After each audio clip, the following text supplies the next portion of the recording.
Hello friends, ఈరోజు మనం మంచి రెసిపీ కొబ్బరి, కరివేపాకు అలాగే ఒక 4 టమాటాలతోని పచ్చడి ఎలా తయారు చేసుకోవాలో చూద్దాము. ఇప్పుడు ఇది సింపుల్గా అయిపోతుందండి. వేడి రైస్లోకి అన్నంతో తినడానికి కూడా చాలా టేస్టీగా ఉంటుంది.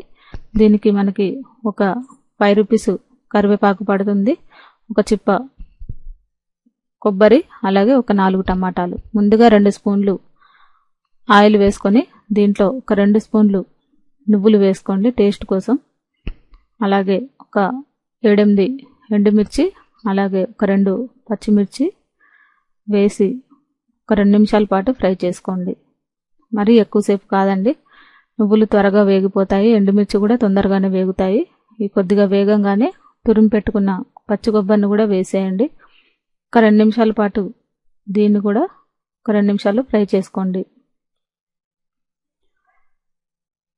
మరి హై ఫ్లేమ్లో పెడితే మాడిపోతుందండి, మీడియం ఫ్లేమ్లో ఫ్రై చేసుకోండి. ఈ కరివేపాకుని శుభ్రంగా కడిగేసి ఒక 2 సార్లు కడిగి ఈ ఆయిల్లో వేసేసి ఒక 1 మినిట్ మాత్రమే ఫ్రై చేసుకోండి.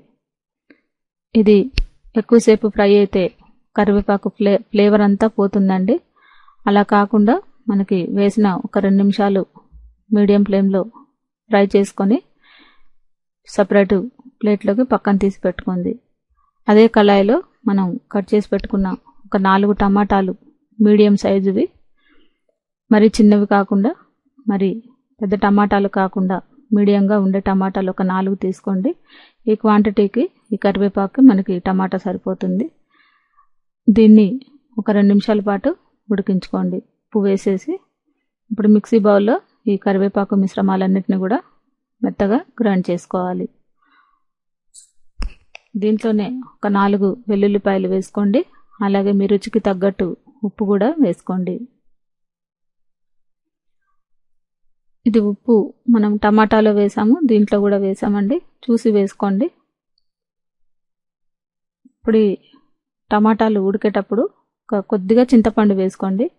మీకు పులుపు ఎక్కువగా కావాలంటే వేసుకోవచ్చు, లేదంటే వేసుకోకపోయినా ఈ టమాటా పులుపు సరిపోతుందంటే మనకి చింతపండు వేయకపోయినా పర్వాలేదు.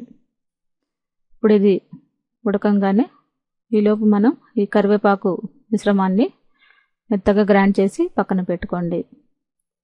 ఇప్పుడు ఉడికించిన ఈ టమాటాలను కూడా వేసేసి మనం మెత్తగా గ్రైండ్ చేసుకోవాలి. దీంట్లో వాటర్ ఏం యూజ్ చేయొద్దండి, వాటర్ లేకుండానే మనం మెత్తగా గ్రైండ్ చేసుకోవాలి.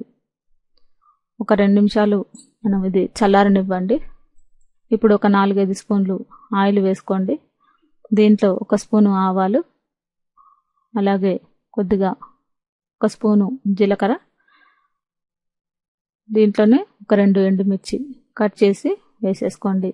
ఇది ఒక 2 నిమిషాలు ఫ్రై అయితే సరిపోతుందండి. ఇప్పుడు సపరేట్ బౌల్లోకి పక్కన తీసి పెట్టుకున్నాం కదా ఈ కరివేపాకు కొబ్బరి పచ్చడిని, దాంట్లో ఈ పోపు వేసేయండి. అంతే, మనకి చక్కటి రుచికరమైన ఈ కరివేపాకు కొబ్బరి చట్నీ రెడీ అయిపోయిందండి. సింపుల్గా ఈజీగా మనకి ఈ చలికాలంలో అయితే ఒక 2 డేస్ వరకు మనకి నిల్వ ఉంటుంది.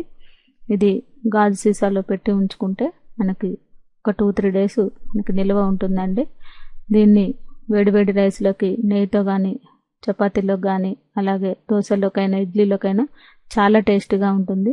ఈ కరివేపాకు కొబ్బరి పచ్చడిని మీరు కూడా ట్రై చేసి చూడండి. ఈ రెసిపీ మీకు నచ్చినట్లయితే లైక్ చేయండి. ఈ రెసిపీని మీరు కూడా ట్రై చేసి చూడండి.